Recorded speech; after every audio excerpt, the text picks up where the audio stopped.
Hey guys, it's Mrs. Climley with this week's First Chapter Friday. This week I am so excited to be talking to you about one of my truly favorite books ever, and this is called The Miraculous Journey of Edward Tulane, and it was written by Kate DiCamillo. We have a gazillion of Kate DiCamillo's books in our library. Just to name a few, we have Tale of Despero, the entire Mercy Watson series, Because of Winn-Dixie, Flora and Ulysses, Remy Nightingale, Tiger Rising, which was previously done on a First Chapter Friday last year, and loads more of her books.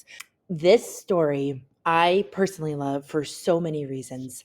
It is about this China doll rabbit. So it's a rabbit that's made out of like the kind of material that dishes are made out of. So it's very fragile. It can easily be broken, and he's very snooty, and he wears all these fancy suits, and he belongs to a little girl who's in a very affluent family. Well, what happens throughout the story is he keeps getting lost or thrown away or broken or thrown in the ocean, or horrible things keep happening to Edward, but he's always found and kind of brought back to life with a new child, a child who needs him even more.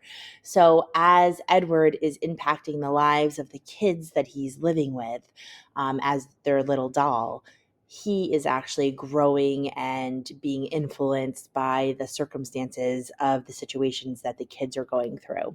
So I'm going to jump right in with chapter 1. I hope you like this book as much as I do. Here we go. Once in a house on Egypt Street, there lived a rabbit who was made almost entirely of china. He had china arms and china legs and china paws and a china head and a china torso and a china nose. His arms and legs were jointed and joined by wire so that his china elbows and china knees could be bent, giving him much freedom of movement. His ears, too, were made of real rabbit fur, and beneath the fur there were strong bendable wires which allowed the ears to be arranged into poses that reflected the rabbit's mood: jaunty, tired, full of ennui.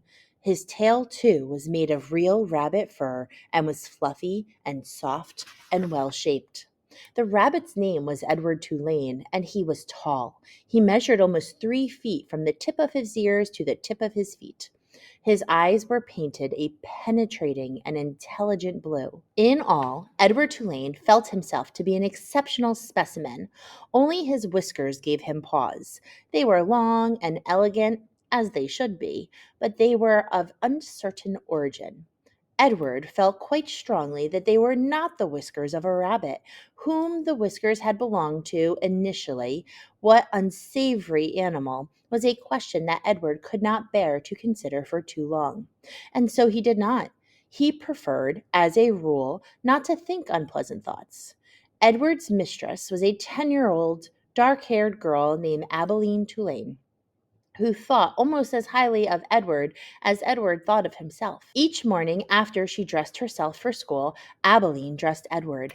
The china rabbit was in possession of an extraordinary wardrobe composed of handmade silk suits, custom shoes fashioned from the finest leather and designed specifically for his rabbit feet, and a wide array of hats equipped with holes so that they could easily fit over Edward's large and expressive ears. Each pair of well-cut pants had a small pocket for Edward's gold pocket watch. Abilene wound this watch for him each morning.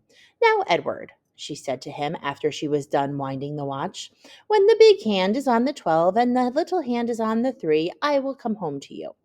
She placed Edward on a chair in the dining room and positioned the chair so that Edward was looking out the window and could see the path that led up to the Tulane front door.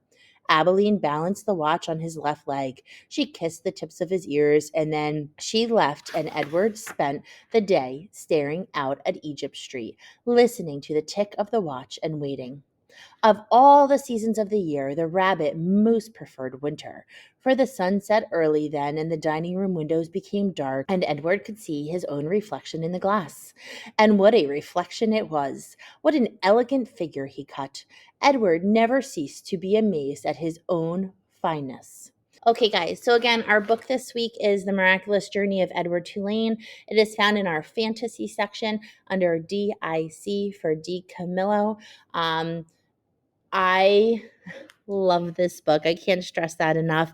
I think there's so much growth in our main character of Edward Tulane throughout the story, and just seeing how each family he lives with, each owner he has, really, really teaches him what it is to have friends, what it is to love, what it is to care about somebody other than yourself. I hope you enjoy. Happy reading.